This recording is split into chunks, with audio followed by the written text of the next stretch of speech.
Ouvrant la porte au fou du roi. Cette sortie de chevalier prépare subtilement les avancées du pion central et influence les cases. Clé. Reflétant le développement du chevalier. Black signale son intention de mener une lutte classique et équilibrée, visant à contester l'espace central de manière symétrique. La tension centrale des pions s'intensifie immédiatement, ouvrant la voie à une bataille stratégique pour l'aile dame. S'emparant audacieusement du centre, cette avancée déclenche un affrontement fougueux pour l'espace central et ouvre des lignes diagonales passionnantes. Défier immédiatement le pion central ouvre des lignes et oblige les noirs à engager leurs pièces. L'ouverture du centre avec cette poussée de pions crée immédiatement une lutte dynamique pour l'espace central et d'éventuels feux d'artifice tactiques.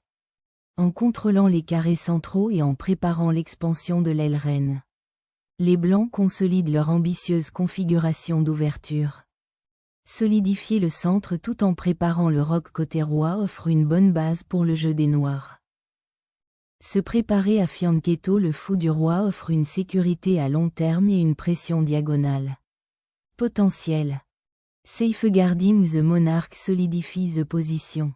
Preparing for central battles and potential flank attacks with a well-ensured king. Réfléchissant au rôle du fou aux cases noires. Les blancs se préparent à relier les tours et à surveiller la longue diagonale pour une influence future. Solidifier la chaîne de pions et préparer une cassure D4 est le but des noirs. Une réponse typique dans cette configuration d'attaque indienne du roi. Une manœuvre de sécurité rapide du roi, donnant la priorité au roc immédiat avant d'autres engagements en matière de structure de pions. Sécurise le monarque et prépare le développement actif des pièces. Préparation de l'expansion de l'aile dame avec FB7. Visant à défier le contrôle central des blancs et potentiellement à activer le fou le long de la longue diagonale. Capturer ce pion déclenche un feu d'artifice tactique. Mais soyez prêts à un contre-jeu pointu et à une structure du côté du roi potentiellement compromise. Si elle n'est pas gérée avec précision. Développer le fou jusqu'à son carré fianchetto solidifie l'aile dame et se prépare à défier la prise de pion centrale des blancs. En affirmant l'espace central, les blancs défient courageusement la chaîne de pions des noirs, ouvrant des lignes pour un jeu de pièces actif. Capturer le pion peut sembler tentant, mais cela affaiblit la structure de votre pion et donne aux blancs une influence centrale précieuse. Récupérer le chevalier ouvre les diagonales et prépare l'avancée des pions centraux, créant ainsi un champ de bataille plus dynamique. Développant le fou vers une case active. Cette pièce regarde maintenant l'aile dame des blancs et exerce une pression sur la structure centrale des pions. Renforçant l'aile dame, cette manœuvre prépare à déloger le fou actif des noirs et à sécuriser davantage d'espace central.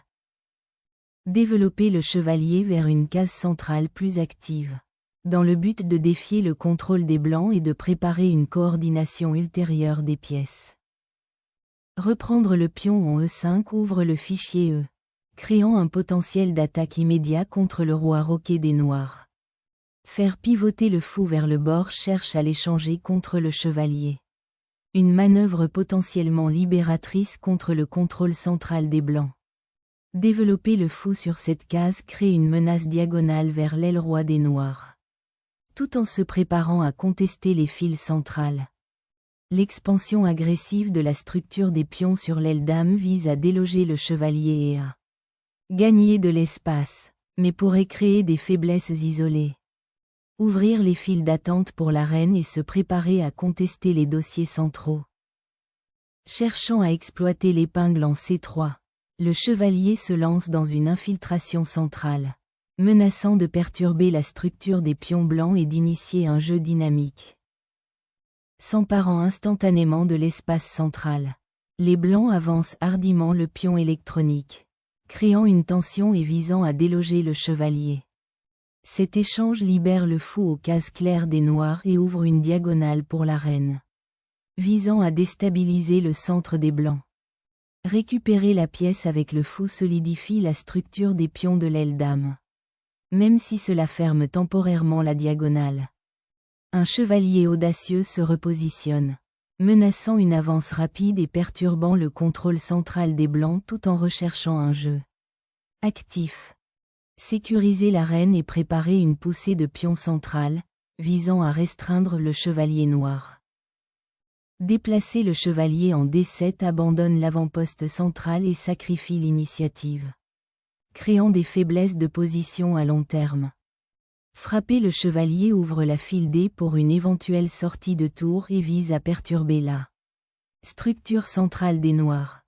L'établissement d'une chaîne de pions centrale offre désormais un solide soutien défensif, limitant potentiellement les intentions agressives des Blancs. Déplacer le fou en B4 vise à perturber la structure des pions noirs à l'aile dame et potentiellement exploiter les cases claires affaiblies. La récupération du fichier électronique est primordiale pour l'initiative des Noirs, visant à connecter les tours et à défier le contrôle central des Blancs.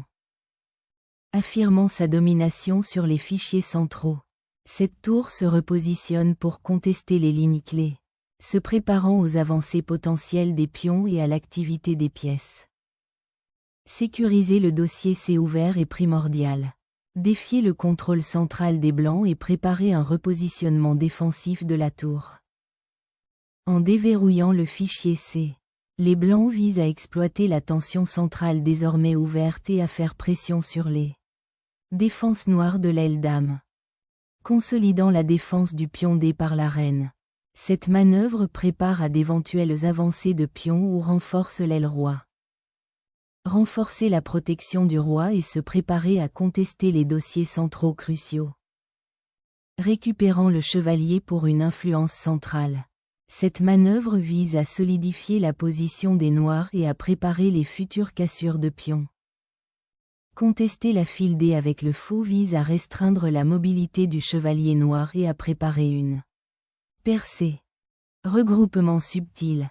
La reine a pour objectif de se redéployer et de soutenir la sortie potentielle du chevalier en D5. Fortifiant l'aile dame et préparant une poussée de pions, ce mouvement vise à gagner de l'espace. Débouchage de la diagonale pour la reine, repositionnement subtil pour contester la file D. Sécuriser la structure des pions de l'aile dame contre d'éventuelles incursions est une priorité. Renforçant la configuration des Blancs. Cette manœuvre vise à débloquer le fichier C et potentiellement à soutenir une future avance D5. Capturer la tour en B8 résout enfin le déficit matériel des Blancs, modifiant fondamentalement le paysage tactique en éliminant une pièce d'attaque majeure. La reprise du four ouvre le fichier A pour une pression immédiate sur l'aile reine désormais exposée. Sacrifier l'échange pour éliminer la tour active des Noirs et s'emparer des fichiers ouverts pour prendre l'initiative. S'emparer de la file ouverte avec la reine offre un contre-jeu, mais laisse la structure des pions de l'aile dame vulnérable. Une reconquête audacieuse, affirmant enfin sa domination sur le fichier C ouvert et défiant la reine des Noirs. Une tentative courageuse pour démêler la situation. Mais elle néglige les menaces imminentes de White sur les dossiers ouverts. Sécuriser la structure des pions de l'aile dame avec ce redéploiement des reines vise à consolider les avantages et à préparer les inévitables échanges de fin de partie. Recalibrer l'influence centrale de la position et préparer les avancées potentielles des pions. Ouvrir l'aile dame pour une éventuelle poussée de pions semble être le plan. Mais cela laisse le roi un peu exposé.